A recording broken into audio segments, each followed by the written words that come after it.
Salut les investisseurs intelligents, c'est un plaisir de vous retrouver aujourd'hui sous le soleil de Nouvelle-Calédonie, tout premier territoire français à être sorti du confinement.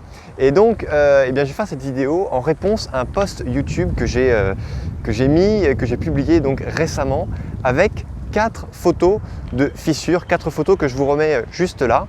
Et dans ces photos, je vous demande, déjà je vous indique qu'il y a une question piège et je vous demande laquelle de ces fissures mérite l'avis d'un expert. Vous avez été très nombreux, presque pas loin d'une centaine, vous êtes 90 ou 95 personnes à avoir donné votre avis sur la question. Donc déjà je vous remercie, ça montre que c'est des posts qui vous intéressent et je vais en refaire beaucoup. Et j'ai dit qu'il y aurait des grands gagnants et effectivement il y a des grands gagnants. Alors j'ai pas le nom en tête mais les noms je vais vous les mettre juste en dessous là, ils vont s'afficher. Et en fait donc qu'est-ce que l'on voit? On voit qu'il y a 4 fissures. Il y en a, elles sont toutes déjà, ce sont toutes des lézardes, d'accord? C'est-à-dire que ce sont des fissures qui sont en général ni parfaitement horizontales ni parfaitement verticales. Ce sont des fissures qui partent en général d'un coin et qui remontent en diagonale. Ce sont des types de fissures qui sont très dangereuses, mais parmi les fissures, vous en avez qui sont pas graves du tout, qui font partie de la vie du bâtiment, et d'autres qui vous annoncent en fait de très très graves dommages possibles. Et en fait, ce n'est pas compliqué.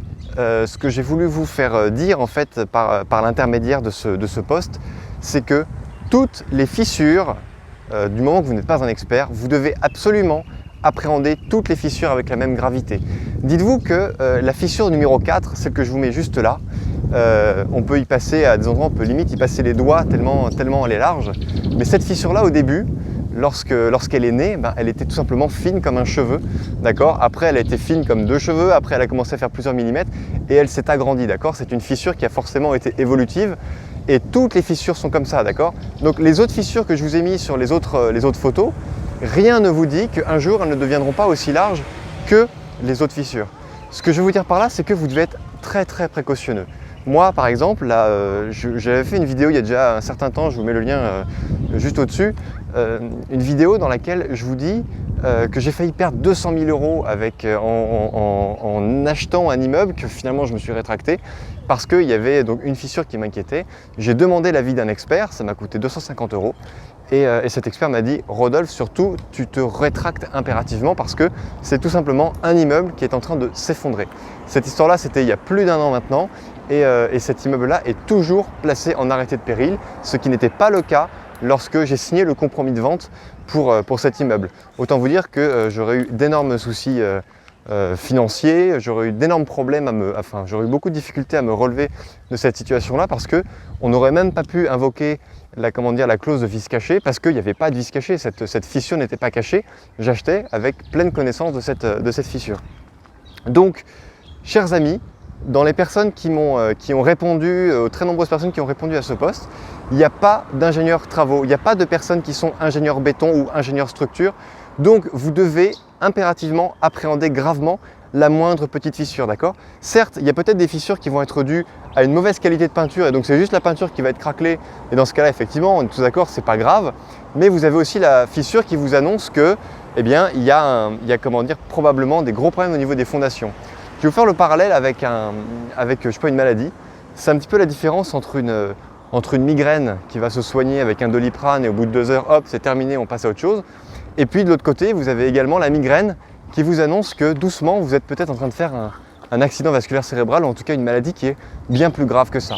Donc, mon avertissement dans cette vidéo, c'est que vous n'êtes pas un spécialiste, vous n'êtes pas dans les bâtiments, donc vous devez impérativement faire appel à un expert en structure, un expert en bâtiment pour justement être rassuré par rapport à ça parce que si vous achetez un bâtiment et qu'il est tout simplement en train de s'effondrer, ça peut vous coûter, comme ça a failli me coûter à moi, presque 200 000 € de réparation, de travaux, etc.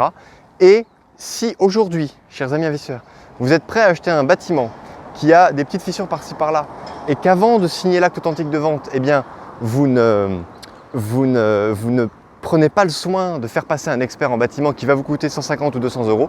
Si vous êtes radin au point de ne pas mettre 200 € pour faire valider ce point-là, honnêtement, entre vous et moi, vous n'êtes pas prêt à investir. Parce que cette fissure, elle peut vous coûter votre carrière d'investisseur, elle peut mettre en danger votre famille, votre femme, votre mari, vos enfants, parce que les conséquences en termes de réparation, etc., vont être extrêmement lourdes. D'accord ? Il y a de très très faibles chances pour que les dommages dus à cette fissure soient pris en charge tout simplement par une assurance, sauf dans la limite d'un dégât des eaux. Si jamais vous avez un bâtiment dans lequel il y a des fuites qui ont lessivé le sol et qui ont érodé les fondations, effectivement, c'est l'assurance dans le cadre des dommages de dégâts des eaux qui risque de prendre à sa charge.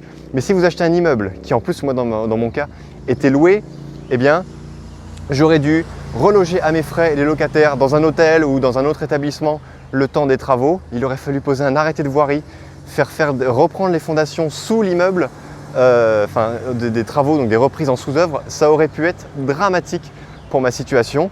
Et donc, je suis vraiment très très fier d'avoir écouté les conseils de mon mentor qui m'ont dit: Rodolphe, une fissure, c'est comme un médecin, voilà. Dites-vous que tu n'es pas médecin, d'accord ? Là, tu as une migraine, tu ne sais pas si c'est une migraine qui va passer en 2 heures, tu ne sais pas si tu es en train de faire un AVC, tu ne sais pas si tu es en train de développer une grippe ou une maladie très grave comme dans l'actualité.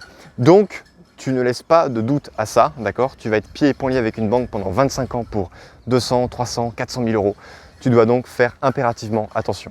J'en profite pour vous dire que les fissures, ça n'est qu'un point parmi tant d'autres à vérifier, donc n'hésitez pas à utiliser la checklist que je vous mets là, vous pouvez la télécharger, c'est complètement gratuit et vous allez voir que être attentif aux fissures est un point qui est déjà listé dans cette checklist et que, qui est également accompagné d'un très large nombre d'autres points impératifs, parce que très souvent, lorsque vous allez rentrer le soir chez vous après la visite, vous allez vous dire: mais est-ce que j'ai vérifié ça, ça et ça ?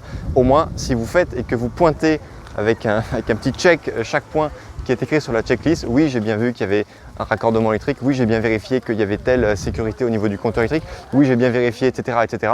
Eh bien, vous allez pouvoir faire des visites comme un professionnel et ne rien oublier du tout, parce que très souvent, le moindre doute peut vous empêcher de prendre une bonne ou une mauvaise décision. Voilà, donc si vous trouvez que c'est vraiment important de vérifier, de faire passer un expert pour checker les fissures d'un bâtiment, je vous remercierai de bien vouloir liker cette vidéo. Alors évidemment, je vais devancer une question que vous allez forcément me poser, c'est dis-nous Rodolphe, où est-ce qu'on peut trouver un expert en bâtiment pour venir justement vérifier une fissure? Eh bien la réponse, elle est très très simple. Vous appelez n'importe quelle compagnie d'assurance. Moi par exemple, tous mes biens immobiliers sont assurés à la Massif, d'accord, assurés contre les risques locatifs, risques propriétaires non occupants, etc., etc. Eh bien, lorsque j'ai eu besoin de faire vérifier cette fissure, j'ai appelé la personne en charge de mes contrats d'assurance. J'aurais demandé: est-ce que vous pouvez me donner le numéro de téléphone d'un expert d'assurance en structure de biens immobiliers par exemple? Et oui, il n'y a pas de problème. Quand on a des soucis de ce genre, monsieur Rodolphe, eh bien, on passe avec tel cabinet privé. Ils ont des experts qui se déplacent rapidement. Donc, pas de souci. Vous pouvez même les appeler de notre part. On travaille souvent avec eux. Et voilà. Et en fait, vous allez faire venir un expert. Et l'expert, en fait, il vient. Vous allez lui donner peut-être 150. Les prix s'étalent en général entre 150 et 300 euros pour le déplacement, pour l'analyse, etc., etc. Et en fait, il va venir, il va regarder, il va vous faire un rapport. Et puis vous allez pouvoir décider.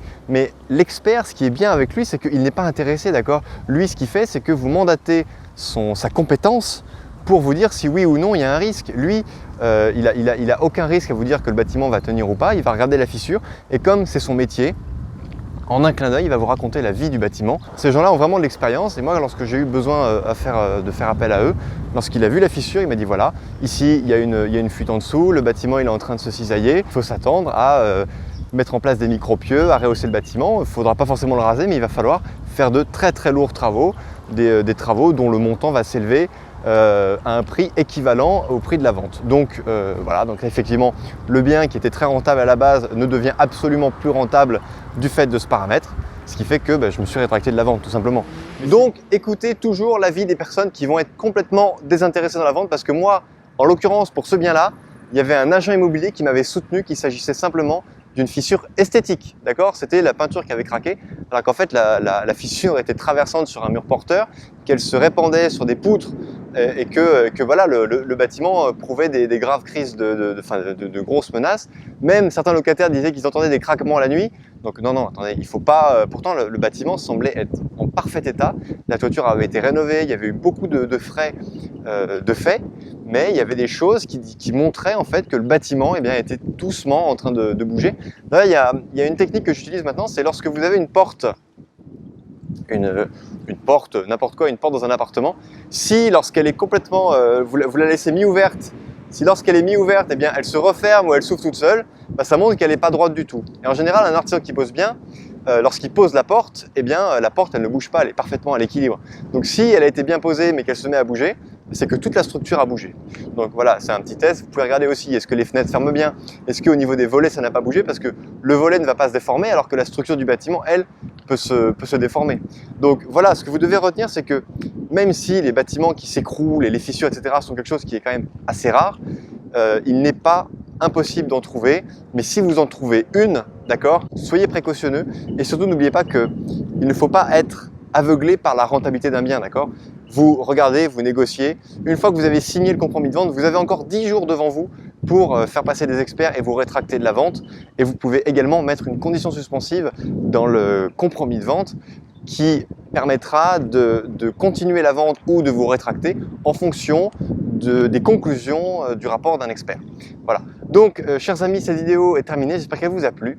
N'hésitez pas à la liker, à la partager et bien sûr, abonnez-vous à la chaîne si ce n'est pas déjà fait. 3 vidéos par semaine. Et si vous voulez investir en toute sécurité et ne rien oublier de tout ce que vous devez vérifier en fait lorsque vous allez faire une visite immobilière, eh bien, téléchargez la checklist que je vous mets là parce qu'elle va vous être d'une très grande aide, tout simplement parce que vous allez vous reposer dessus. Elle va vous lister tous les points nécessaires pour réussir un investissement. Voilà, chers amis, cette vidéo est terminée. Merci de l'avoir suivi en totalité. N'oubliez pas que, crise ou pas crise, on fait la route ensemble. Ciao!